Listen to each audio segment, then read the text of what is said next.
Gender-based violence, GBV, is a violation of human rights and a life-threatening issue that continues to affect mostly women and girls globally. Nearly 1 in 3, which makes 35% women worldwide, have experienced physical and/or sexual violence by an intimate partner or sexual violence. GBV is mainly rooted in negative social and cultural norms and beliefs, unequal power relations between men and women, and high economic dependence of women to men in Rwanda and in many other countries. The government of Rwanda has also put in place a comprehensive GBV response mechanism through its one-stop center model, providing holistic support to GBV victims under one roof. Gender-based violence and violence against women and girls is a complex and multi-sectoral issue which requires the participation and collaboration of different key stakeholders to be addressed. UN Women Rwanda is implementing a project on fostering women and girls' dignified lives through GBV prevention, response, and women's economic autonomy in Rwanda since 2019, with financial support from the Swiss Agency for Development and Cooperation (SDC) to leverage the efforts of the government of Rwanda and its stakeholders in addressing GBV comprehensively by tackling the negative social norms, promoting a change of mindset, and addressing the economic vulnerability of women, pathway towards women and girls' dignified lives. In collaboration with different partners, including the Ministry of Gender and Family Promotion, Rwanda Investigation Bureau (RIB), Gender Monitoring Office (GMO), Haguruka, Réseau des Femmes, among others, this project has contributed to increased awareness, raising on GBV prevention and response, and positively impacted the lives of GBV victims who restored their hope of life and self-confidence. Ngo ihohoterwa naba naragiriye nuko iyo umuntu nashatse nkimara gushaka itambwa ngo ninjye murona po no kubyara ndamubwira isubu naba nshakiye sinzi ko nabyara none ngo ndeke no kubyara wenda nta n'urubyaro tuzabona. Aho rero ntangiriye kurega nibwo nagiye kuri maje niyo yamfashije. Maje bangira inama nibo bampuje nahaguruka mbasha kujyayo nabo ndabaganiriza nabo bangira inama baramfasha ndaburanirwa. Nacyo nshima Imana ko nibo batumye ngera aha ngaruka mu rugo rwanjye. Ihohoterwa nahuye naryo mba mu rugo mbana n'umugabo yarankubitaga kandi akambuza uburenganzira bwanjye. Urabona hari igihe umuntu agera nk'abantu b'abadamu nkatwara igihe tugerageje tukitinya ugasanga wenda urubanza urimo neza ariko bikarangira kubera kwitinya wenda urutsindiwemo. Ariko icyo Haguruka yamfashije rwose yaramburaniye urubanza rugenda neza. Ikintu cya mbere nuko bankurikiraniye urubanza. Ubu ngubu nta mbogamizi kuko ndi kumwe n'umugabo nashakaga kugira icyo nkora akumva wenda arambye ngo nshaka kumurusha amafaranga. Umugore wagize amafaranga arayobora. Ariko nk'ubu ngubu wenda ubu ngubu mba meze gutya ndayakorera ariko ntawe umbwiye ngo wenda ngo murusha amafaranga, ese nkikorera nkarwanaho n'umuryango wanjye n'abana banjye. Nahuye n'ihohoterwa ry'ingeri nyinshi. Ihohoterwa rishingiye ku gitsina, ihohoterwa ry'umubiri, n'ihohoterwa muri rusange ry'imbere ku mutima. The UN Women Partnership with the Haguruka, a Rwandan non-government organization registered under Rwandan law with the mission to ensure that women can claim their rights, has impacted positively the lives of the victims. Haguruka muri rusange ni ikigo giharanira uburenganzira bw'umwana n'umugore. Tugakora kugira ngo turwanye ihohoterwa cyane cyane rishingiye ku gitsina ryakorerwa abo bombi navuze haruguru. Mu kubafasha rero dufite ibiro muri buri ntara. Ibibazo byiganje cyane mbona ari n'iby'ihohoterwa rishingiye ku mutungo.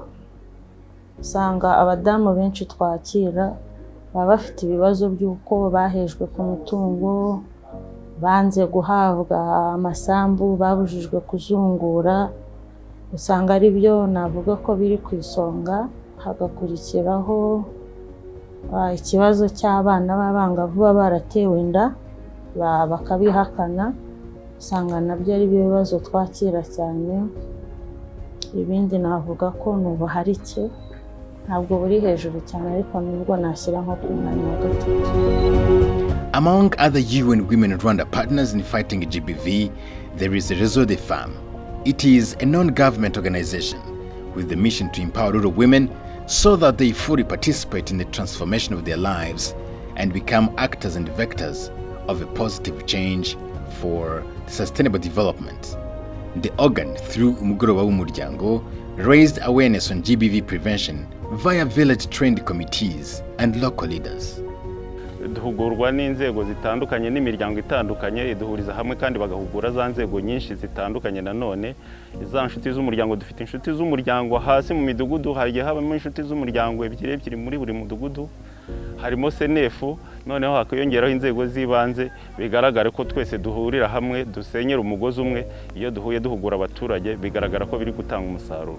Umugoroba w'Umuryango, icyiza tubonamo nk'ababyeyi, turahura tukaganira, abagabo n'abagore, tukaganira ku bijyanye n'imibereho yacu, tukaganira n'ibijyanye ubumwe n'ubwiyunge cyangwa n'ubwuzuzanye.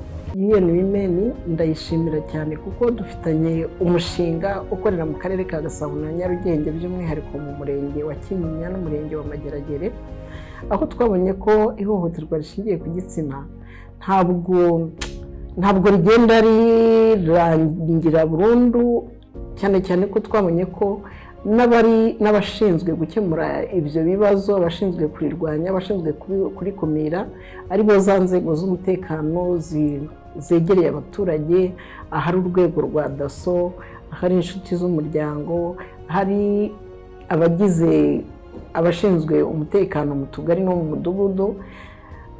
Nabo ubwabo nta bumenyi bafite buhagije bwatuma babasha gukemura ibibazo by'ihohoterwa rishingiye ku gitsina ndetse no kurikumira. The government of Rwanda had made ending GBV a national priority and established a zero-tolerance policy against GBV across all sectors, supported by a strong legal and policy framework, including the anti-GBV law, providing severe punishment for all offenses related to GBV.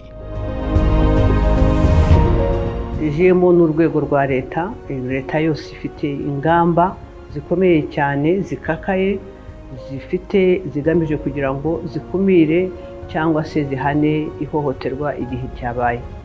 Ariko nanone tukaba tunafite n'inshingano zo kugira ngo dukurikirane uburyo serivisi zihabwa abahohotewe mu buryo bushingiye ku gitsina.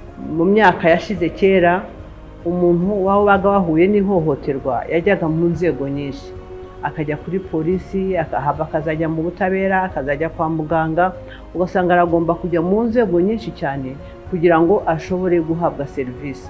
Isange rero yaje ije kugira ngo umuntu ahabwe serivisi zose kandi azihabwe ku buntu. This is Rwanda Investigation Bureau, RIB. It is a great partner in GBV prevention, and it is a government organ mandated to prevent, suppress where possible, and investigate gender-based violence. Mu rwego rwo gukumira tugira ibikorwa bitandukanye, hari ubukangurambaga ku nzego zitandukanye, ibyiciro bitandukanye by'abaturage, abanyeshuri, urubyiruko, abakorerabushake, ariko n'inzego z'ibanze ndetse n'izindi nzego zitandukanye, ariko n'abaturage muri rusange. According to UN Women, GBV is a complex issue that requires a coordinated effort and partnership among key stakeholders. SDC realized very early on that GBV is one of the biggest challenges in the development of the country. Despite the return to peace, the brutal practices and abuses inherited from the periods of conflict are reproduced within the families, communities, often in the form of gender-based violence. In Rwanda specifically, UN Women is working on a number of thematic issues, including women's leadership and political participation, ending violence against all women and girls to ensure every woman and girl lives the full potentials of their rights, and economic empowerment for women and girls. Despite Rwanda's strong political will and the great progress achieved, the Demographic Health Survey of 2019 and 2020 reveals an increase in violence against women, generally attributed to an increase in reporting.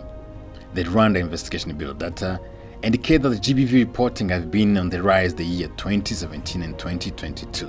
The data tables show sexual violence at 48.8%, psychological violence at 34.8%, physical violence at 9.6%, and economic violence at 6.8%. The numbers reveal that we still have a way to go to end GBV.